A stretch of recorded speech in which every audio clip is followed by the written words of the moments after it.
इस वक्त देश की सबसे बड़ी खबर, देश की राजधानी में ही सारे नियम तोड़कर चलते होटल में लगी आग। 21 लोगों की जान चली गई है। मरने वालों में विदेशी नागरिक भी हैं। देश की राजधानी में ही आम लोगों को जीवन बचाने के लिए बिल्डिंग से कूदना पड़ा है। अब जांच, गिरफ्तारी, छोड़ेंगे नहीं बख्शेंगे नहीं वाला दावा शुरू हो गया है। लेकिन सबसे बड़ी खबर जिससे हम शुरुआत कर रहे हैं, आज तक के सवाल पर डिप्टी फायर चीफ की तरफ से कहा गया है कि होटल के पास फायर का एनओसी नहीं था। फायर एनओसी नहीं था। दमकल विभाग की तरफ से यह आधिकारिक बयान आज तक पर ही आया है। यहां तक कि उस इलाके में बाकी किसी इमारत को भी एनओसी होने की सूचना से उन्होंने इनकार किया है। यानी कि बड़े पैमाने पर अब आगे कार्रवाई की आवश्यकता है। मालवीय नगर में एक ऐसी घटना जिसके बारे में कोई सोच नहीं सकता कि दिल्ली में हो सकती है। हमारे साथ इस समय अरविंद ओझा जुड़ रहे हैं और हिमांशु दीक्षित जुड़ रहे हैं। अरविंद, पहले आपसे, क्योंकि फायर के डिप्टी चीफ ने आपके ही सवाल पर आज तक पर यह कहा है कि एक इस इमारत में, इस होटल को एनओसी नहीं था फायर का, और दूसरा यह भी कि यहां पर और भी जो बाकी हैं उन्हें भी नहीं है एनओसी।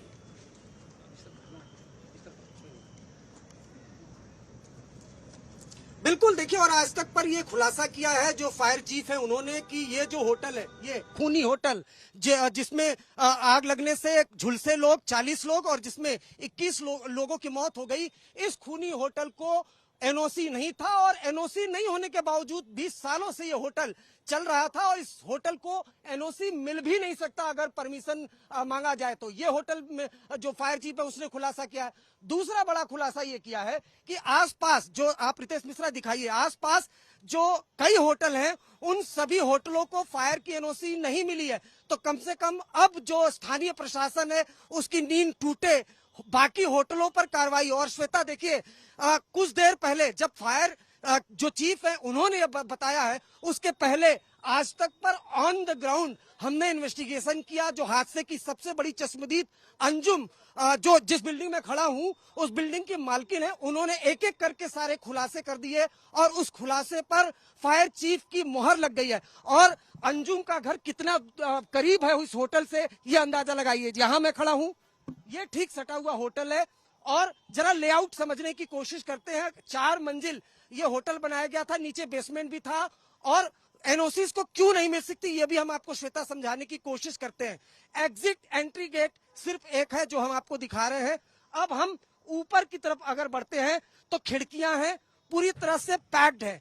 अब अगर एग्जिट एंट्री गेट एक हो और खिड़की पूरी तरह से पैक्ड हो तो आग आसानी से लगती है और तेजी से लगती है और फैलती है। यही फायर चीफ ने कहा, वो हम आपको तस्वीरों में दिखा रहे हैं। इस वजह से आग लगी, तेजी से फैली और उसके बाद एक एक करके तमाम खिड़कियों को तोड़ना पड़ा।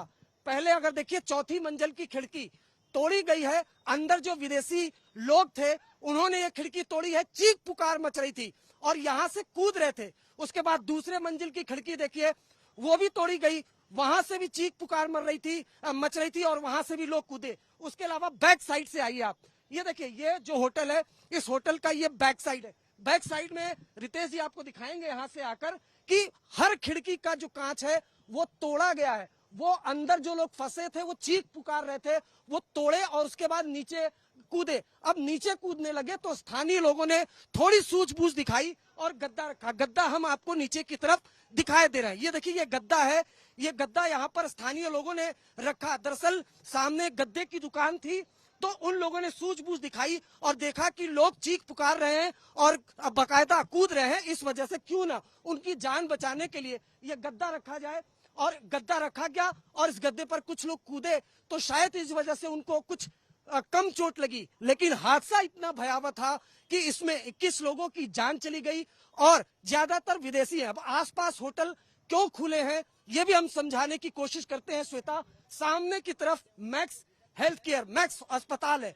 जब से ये अस्पताल खुला है यहाँ पर इलाज कराने के लिए लोग आते हैं, विदेशी भी आते हैं और इस वजह से यहाँ आसपास कई होटल नियमों की अनदेखी करके, जरा पैन करके दिखाइए आप, यहाँ आसपास कई होटल खुल गए हैं जिनमें से एक होटल ये था। अब इन तमाम होटलों को एनओसी नहीं मिली है, लेकिन उसके बावजूद भी नियम ताक पर रखकर कट मनी के जरिए ये होटल चलाया जा रहा है। इस वजह से आज तक पर हम ये कह रहे हैं कि अब प्रशासन की नींद टूटनी चाहिए। सिर्फ ये न हो कि हादसा हुआ हो, गैर इरादतन हत्या का मामला दर्ज हो जाए, मालिक को गिरफ्तार कर ले, बाद में उसको बेल मिल जाए, कुछ अधिकारियों को सही सस्पेंड बात है। करके ये खानापूर्ति देखिए, कर दी जाए। ये जैसा बात बहुत बीते आसान है कह देना घटनाओं कि में होता एनओसी रहा। नहीं अब था, और जिम्मेदारी केवल फिक्स होनी एक चाहिए। डिपार्टमेंट की नहीं, मुझे लगता है कि हर डिपार्टमेंट से अगर हम पूछेंगे तो उनकी तरफ से यही कहा जाएगा कि अरे हमने तो केवल 5 कमरे का दिया था, यहां पर 25 कैसे बन गए।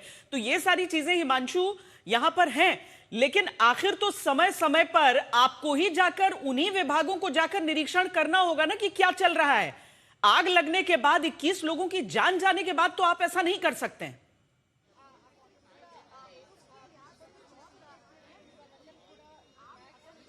बिल्कुल, ओवर क्राउडिंग भी थी, अवैध संचालन भी थी, निगरानी भी यहाँ पर नहीं की गई थी। मैं कुछ तस्वीरें यहाँ पर पहले आपको बता देना चाहता हूँ कि अभी यहाँ पर क्या हो रहा है। अभी जस्ट 2 मिनट पहले यहाँ से जो फॉरेंसिक की टीम है वो यहाँ से चली गई है। फॉरेंसिक की टीम यहाँ पर थी, अब वो क्यों चली गई, अभी जांच पड़ताल अधूरी क्यों, वो मैं आपको बता देता हूँ। जिस जगह पर आप देख रहे हैं दिल्ली पुलिस के सील लगाया गया है, लेबल लगाया गया, यहाँ से आगे वो जाने की कोशिश कर रहे थे। ऊपर से शीशे, कांच, मलबा लगातार गिरता आ रहा था और इसीलिए अब यहाँ पर किसी को नहीं आने दिया जा रहा है।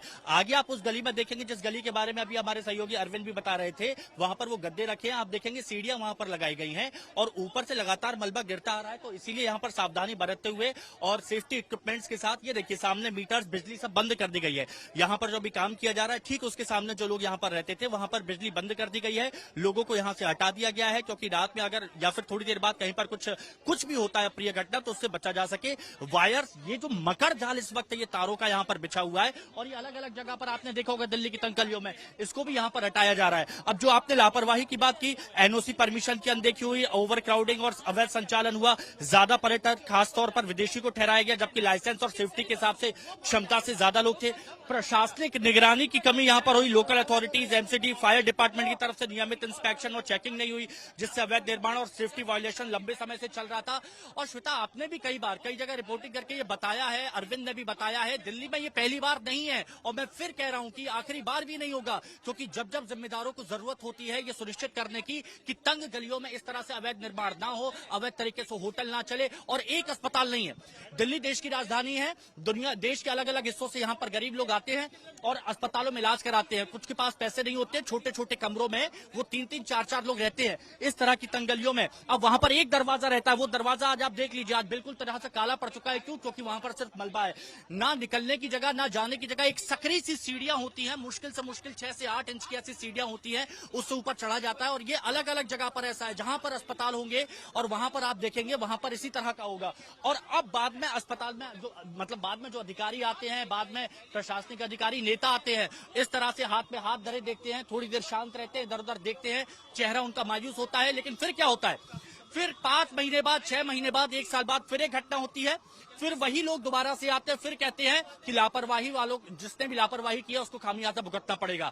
लेकिन ये सिलसिला रुकता नहीं है। और देखिए अब ये सारे इंतजाम किए जा रहे हैं। जब देखते हैं कि इन गलियों में इसी तरह का तारों का मकड़जाल फैला, आप यहाँ देखिए ना, ये एक एग्जाम्पल देखिए, ये एक छोटा सा एग्जाम्पल मैं आपको बता रहा हूँ, ये तारों का मकड़जाल देखिए यहाँ पर ये फैला हुआ। और ये कितनी छोटी छोटी गलियां हैं, उन छोटी छोटी गलियों से हम निकल के, क्योंकि पुलिस ने यहाँ पर आने नहीं दिया था पत्रकारों को, तो इस तरह की छोटी छोटी गलियों से हम होकर आए हैं। और आप इन छोटी गलियों में आएंगे तब आपको पता पड़ेगा कि कैसे लोग यहाँ पर रह रहे हैं और कैसे यहाँ पर इंतजाम किए गए हैं। यहाँ फिर भी थोड़ी बहुत बड़ी जगह आप देख सकते हैं लोगों को जाने की। अब देखिए कितने लोग हैं वहां पर, ये सारे तारों को अब वहां पर हटाया जा रहा है कि कहीं कोई दिक्कत ना हो, या आसपास की पूरी इमारत की बिजली काट दी गई है। अब जो लोग ये यहाँ पर रहते हैं वो देखिए, वो बालकनी से जो कुछ महिलाएं यहाँ पर, कुछ बच्चियां झांक रही हैं, जब यहाँ पर आग लगी होगी तो ऐसा नहीं है कि एक की लापरवाही का खामियाजा कितने लोग भुगतेंगे। वहां जो आप छोटे छोटे बच्चों को देख रहे हैं जो अभी भी वहां पर हैं, उन सबको उस आग का, उस भयावह आग का हर्जाना भुगतना पड़ता है। और ऐसा एक जगह नहीं हो, हर जगह हो रहा है। अरविंद जब यहाँ पर आए थे, यहाँ पर जब बात करने की कोशिश कर रहे थे तो वहां पर हटाया जा रहा था। फॉरेंसिक टीम, उनकी जान को यहाँ पर खतरा बना हुआ था क्योंकि ऊपर से अचानक शीशे टूट रहे थे। तो ये लापरवाही चलती आ रही है और ये लापरवाही आगे भी देखने को मिलेगी, लेकिन जिम्मेदारों के कानों में जू तक नहीं लगेगी। आज यहाँ पर हुआ है, कल कहीं और पर होगा, लेकिन सबसे बड़ा यही सवाल, सरकारें बदल जाती हैं, एमसीडी पर नियंत्रण बदल जाता है, अलग अलग विभागों की जवाबदेही बदल जाती है, लेकिन ये तस्वीरें आप याद करिए, हर साल कम से कम ऐसी एक तस्वीर सामने आ जाती है जहां पर मौत का आंकड़ा ऐसा होता है कि कुछ दिनों तक गहमा गहमी जरूर रहती है, लेकिन उसके आगे नतीजा सिफर।